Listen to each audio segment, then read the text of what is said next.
Joining us now, White House Press Secretary Karine Jean-Pierre, and let's start, Karine, where Jonathan Lemire left off here.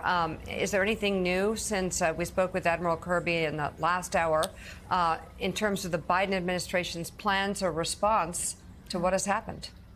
So nothing new to report back from what Admiral John Kirby shared with all of you about an hour or so ago. What I will say, obviously our deepest condolences go out, and our heartfelt condolences go out to the families who lost three folks who are military folks, who are brave, who are always fighting, who are fighting on behalf of this administration, of the American people. Obviously, more importantly, we lost those souls, as the president said yesterday when he was in South Carolina. Our hearts go out to their families, to their friends, and let's not forget there are wounded soldier military forces as well, and our hearts go out to them. And so, want to make sure that we offer up those deep, thoughtful condolences to them. But look, the Admiral said this, and I'll just repeat: we will respond at our choosing.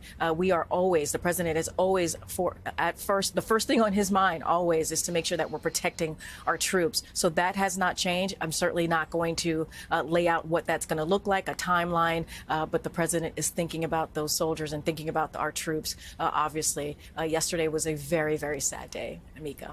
Yeah, as we're following that, there's also domestic politics here at home, which still seem pretty twisted up. What is the hope that the border deal goes through, given the posture the House Speaker is taking?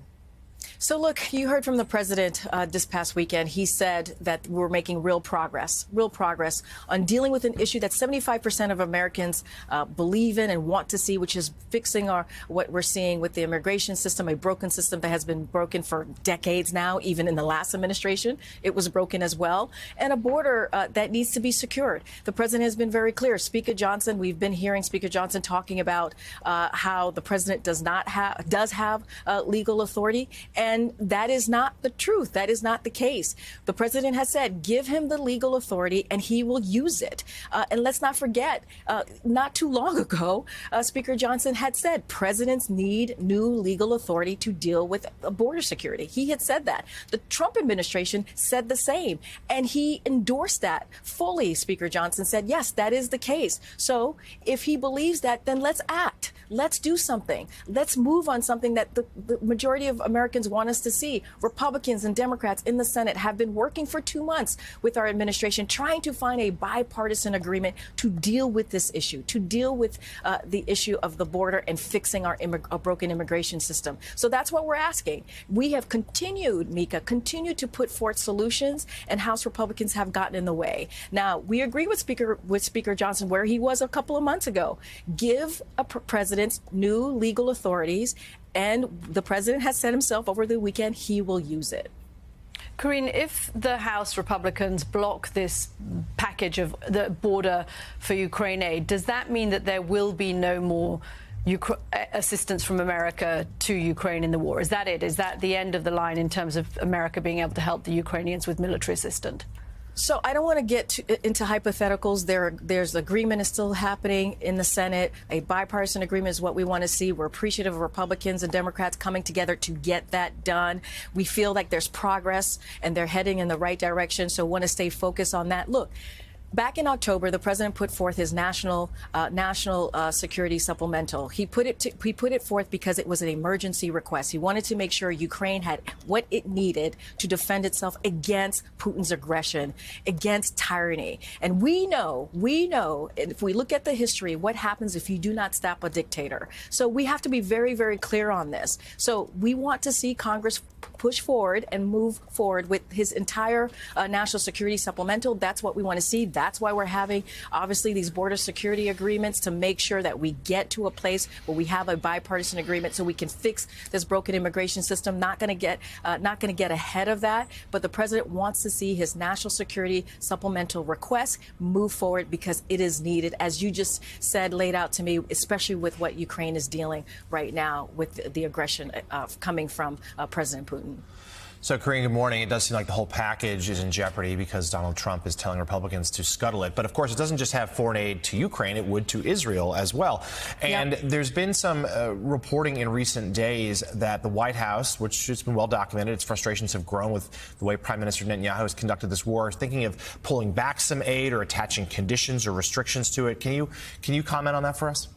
So don't want to get into commenting on those specific look. We've been very clear that Israel has a right to defend itself. Obviously, following the international humanitarian law, we've been really clear. We've had those conversations. Israel is an ally, a friend. We saw what happened on October 7th. And Hamas, let's not forget, and we say this all the time, obviously, and you all do, it is a terrorist organization that said that they would repeat October 7th over and over and over again. So want to continue to be really clear on that. And so that's why the president, again, in the supplemental, this national security supplemental, it includes Ukraine, it includes Israel, it includes the border security. That's how serious the president took this on the border security. He wanted to make sure that it was included in the supplemental. He introduced a very comprehensive immigration reform legislation on his first day. That was 3 years ago. 3 years ago. And if Congress had acted, we probably wouldn't be in the situation that we're in currently in the border. So look, we want to act. We want Congress to act. We want Congress to move forward with the national security supplemental because it's important. We're having these discussions in the Senate on how to move forward with a border security agreement that is bipartisan. That is bipartisan. 75% of Americans want us to deal with the issue at the border, deal with the broken immigration system. So that's how we want to move forward in a bipartisan way. And that is what's important right now. Give the president new legal authorities. As he said this weekend, he will use it as it relates to securing the border. All right. White House Press Secretary Karine Jean-Pierre, thank you very much, as always. Thank you. For Thank coming you so on the much, show today.